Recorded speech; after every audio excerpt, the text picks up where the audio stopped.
दिनै 14 सेप्तेम्बर 2024 नोंथांमोननो बड'लेण्ड बुब्लिया दिनैनि साना मा मानि थाखाय मिथिजायो एबा दिनैनि सानाव मा मा हाबाफारि फालिनाय जायो नोंथांमोननो फारि फारि बड'लेण्ड बुब्लिया फोरमायगोन। दिनैनि सानखौ नेशनेल हिन्दी डे महरै फालिनाय जायो।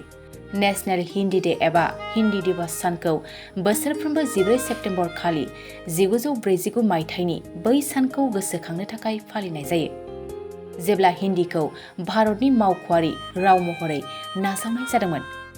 भारतनि संबिजिर आफादा बे थिरांथाखौ लादोंमोन, जायखौ उनाव 1950 मायथाइयाव भारतनि संबिजिरा आयेन गोनां खालामदोंमोन।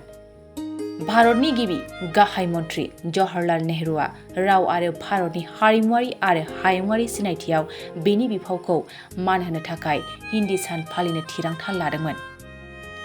बेनि अनगायैबो दिनैनि सानखौ ग'भस्ट'फार डे, नेशनेल शफार डे आरो जार्मान लेंगुवेज डे महरै फालिनाय जायो।